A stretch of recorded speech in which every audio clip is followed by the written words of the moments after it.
Pichincha Universal. Aquí se escuchan bien las noticias.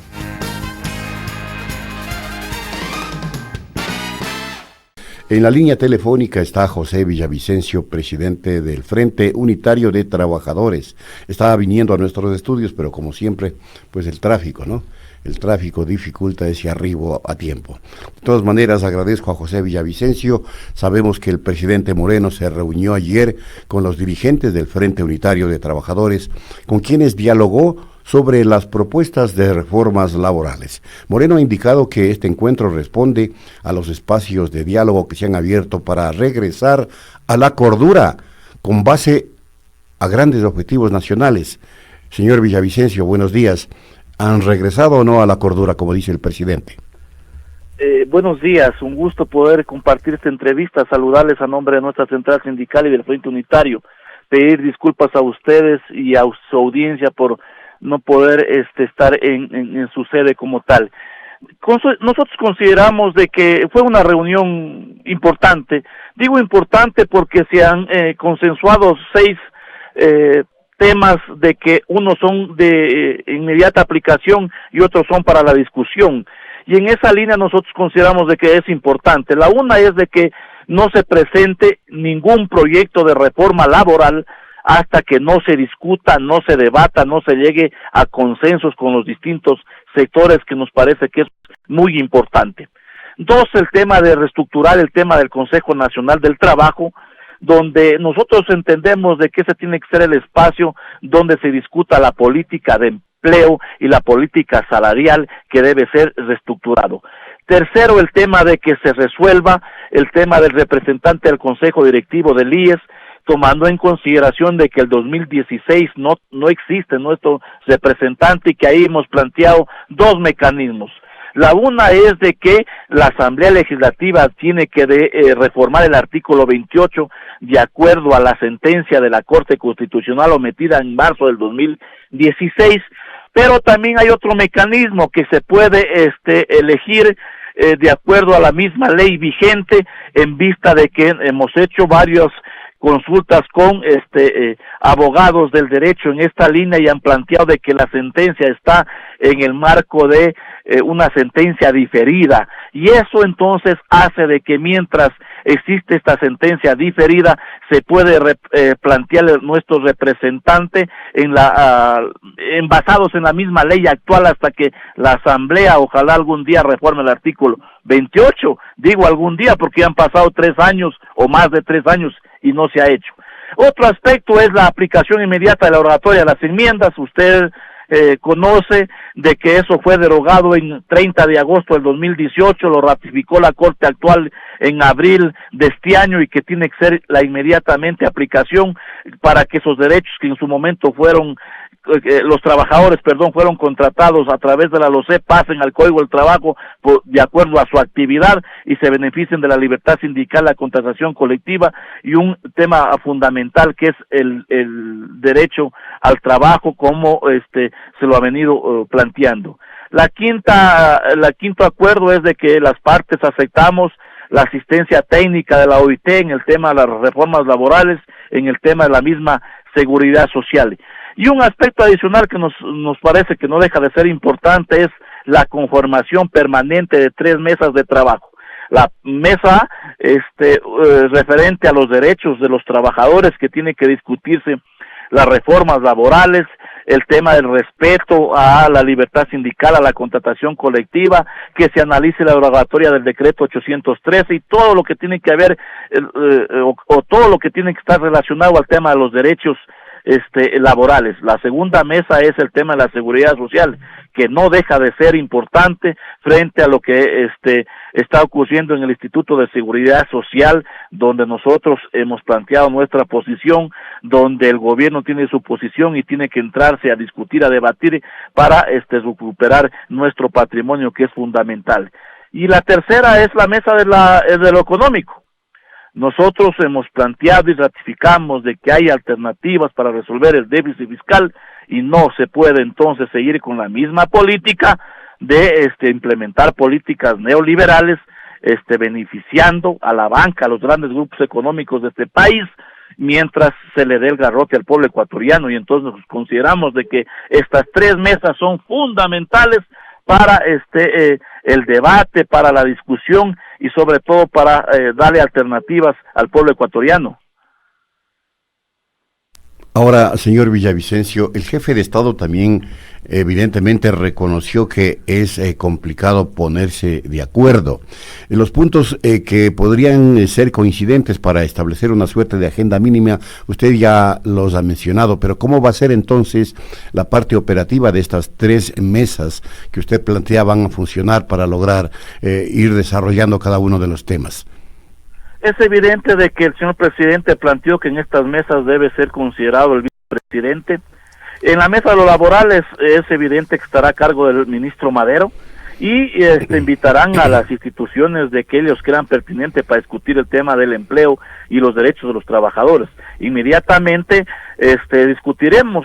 El ministro ha planteado que él tiene una propuesta que ustedes ya la conocen, que nosotros hemos planteado de que no estamos de acuerdo por obvias razones, y hay 2 temas que son fundamentales entenderlos en el tema laboral en particular, que el tema de fondo es los nuevos contratos, que nosotros consideramos de que esos contratos van a generar precariedad en los nuevos trabajadores y que tiene que ser debatido, es un tema fundamental, y el tema de la jubilación patronal, que son 2 temas fundamentales. Nosotros hemos planteado de que eso se debe discutir, la forma de cómo se quiere hoy plantear la jubilación patronal, un elemento similar ya lo hizo el Frente Unitario en el 2008, lo que no hubo acuerdo para firmarse fue por el tema de los porcentajes, y es evidente que nosotros no vamos a estar de acuerdo con el porcentaje que hoy se plantea del 2%, porque nosotros consideramos de que es irrisorio. Y digo irrisorio porque puedo poner un ejemplo brevemente.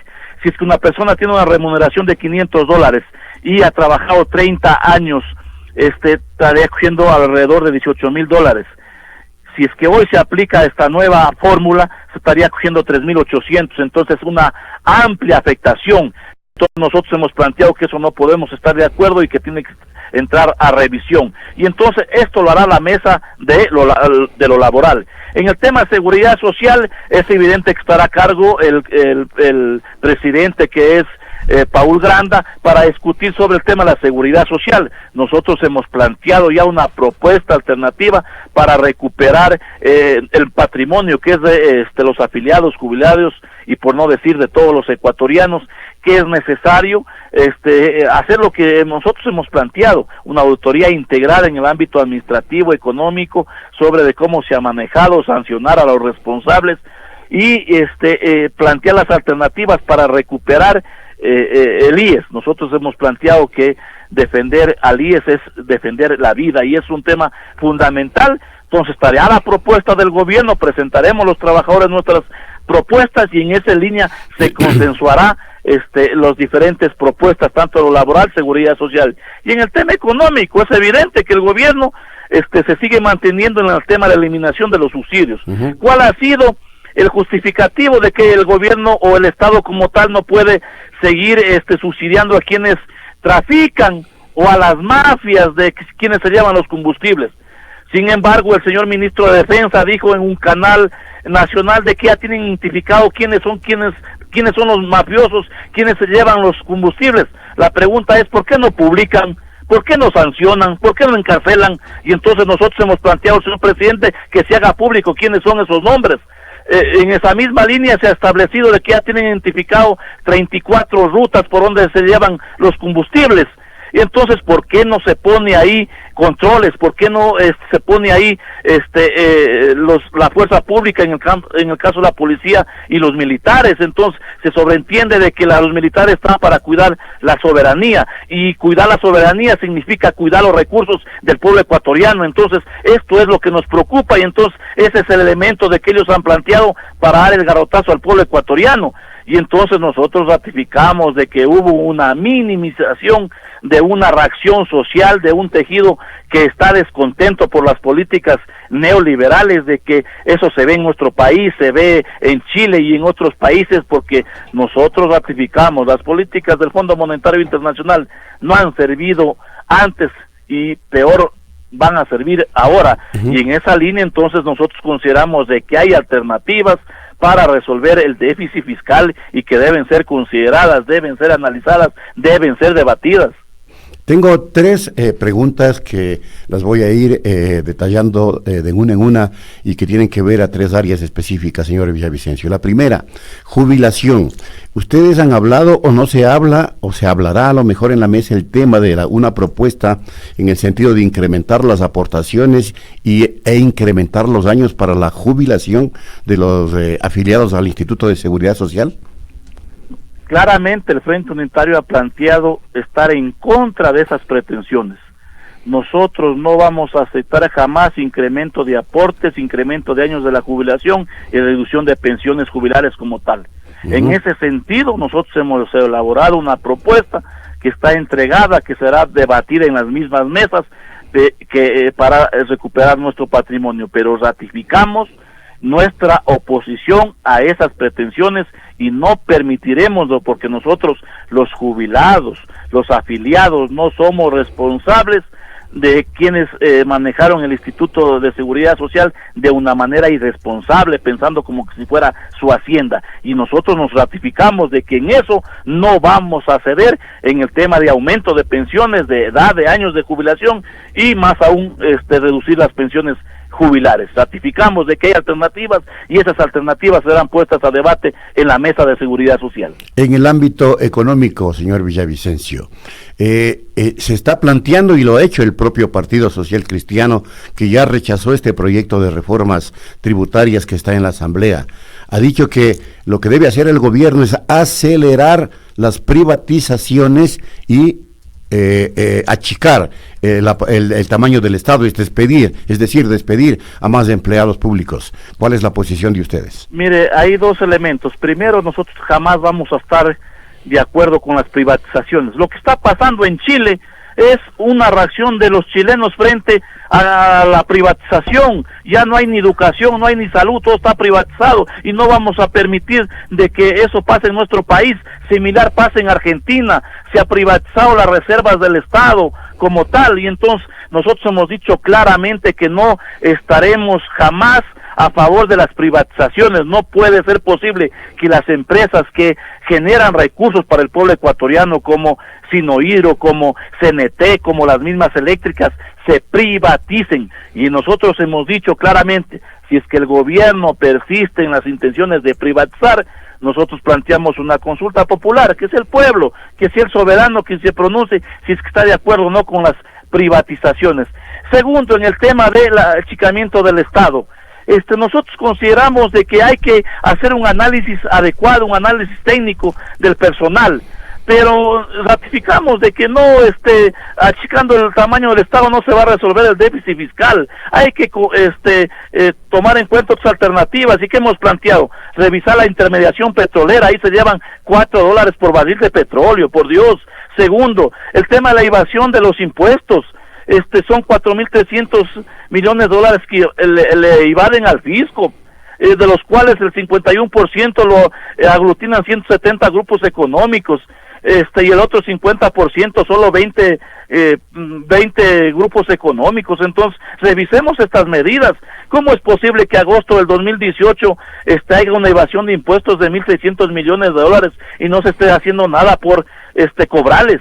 Entonces existe una política de acomodo de los grandes grupos económicos de no pagar, y luego la generación de intereses, multas y recargos les condonan los gobiernos de turno y no pagan. Entonces estas alternativas se debe considerar, se debe discutir, se debe plantear, junto a recuperar los dineros mal habidos por el tema de corrupción o por contratos de que no han sido de una manera transparente y honesta. Y entonces fundamental, y nosotros hemos dicho claramente, la focalización de los subsidios debe ir al que más gane, más pague, porque era evidente que la eliminación y el incremento de los combustibles como tal iba a afectar al pueblo ecuatoriano, y eso lo sabía el mismo gobierno. Por eso incrementaba los $15 a 300,000 ciudadanos, porque era evidente que se iba a generar más pobreza, más miseria en el país, y en esa línea jamás vamos a estar de acuerdo.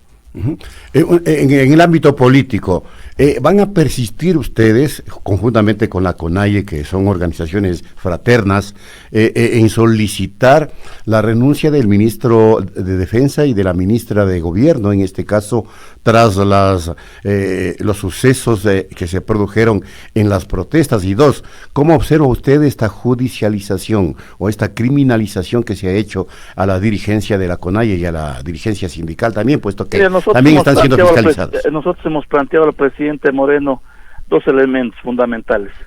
Primero, que no se puede confundir un derecho como es el derecho a la protesta y a la resistencia y a la lucha social. Y hay un descontento, un tejido social descontento, y ese descontento tiene que ver con las políticas neoliberales del Fondo Monetario Internacional. Y entonces no se puede de ninguna manera aceptar. Le hemos dicho al señor presidente, le hemos dicho a la Comisión de Derechos Humanos, de que no se puede aceptar de ninguna manera que una lucha justa que tenemos los pueblos ecuatorianos se pretenda desviar y decir que esto ha sido un acto de vandalismo, que ha sido un acto de delincuencial. Hay una participación real del movimiento indígena, de los trabajadores, del pueblo ecuatoriano como tal, porque existe un descontento social y eso deben considerarlo los gobiernos. Y en esa línea nosotros hemos planteado que ha habido una represión brutal. Entonces no se puede justificar, que los 8 muertos no han tenido nada, que ninguno ha sido por arma letal. Por Dios, ¿o qué? O sea, que podrían haber más muertos y que el justificativo es que no se ha ocupado arma letal. Entonces eso no es correcto, y en esa línea nosotros hemos ratificado la salida de la ministra de Gobierno y del ministro de Defensa, que llamó a una guerra antes de las acciones, y eso no es correcto. Se sigue dando pronunciamientos inadecuados, como en el tema de que las universidades han servido para donde los ciudadanos reciban cosas para actos vandálicos. Eso no puede aceptarse de ninguna manera. Lo ha condenado la Universidad Ecuatoriana como tal, y lo condenamos los trabajadores. Esos pronunciamientos no ayudan. Sería bueno que diga el señor Jarrín cómo ocuparon las ambulancias para trasladar las bombas, para reprimir al pueblo ecuatoriano. Eso no dijo nada. Entonces no podemos estar de acuerdo con una persona de que lo que llamó es a una guerra frente a una protesta legítima que tenemos los ecuatorianos frente a unas medidas que nos afectan como tal. Y en esa línea entonces nosotros hemos mantenido ese elemento. El día de hoy, junto a la CONAIE, a las organizaciones sociales, daremos una rueda de prensa pronunciándonos y entregándole al presidente Moreno y al pueblo ecuatoriano una alternativa distinta, diferente frente a las medidas que él viene anunciando. Y el tema de la persecución, porque están enjuiciados, o van a ser enjuiciados, o son investigados el dirigente de la CONAIE, el dirigente del FUD y otros dirigentes campesinos e indígenas. Elemental. Y le dijimos claramente, no podemos hablar de un diálogo, no podemos hablar de paz cuando se pretende penalizar, criminalizar a la protesta y a la lucha social que es legítima, y eso no puede seguir en esa línea. Aquí no se debe hacer ninguna cacería de brujas. Aquí se debe actuar. Aquí se debe respetar la participación de los dirigentes y de las organizaciones como tal. La organización sindical, social, la participación de los dirigentes tiene que ser respetada, porque estamos hablando de un Estado constitucional de derechos. Porque digo esto, porque ha habido medios de comunicación cómplices con la política neoliberal del Fondo Monetario Internacional y del mismo gobierno, que hoy quieren criminalizar y perseguir a los dirigentes sacando noticias falsas.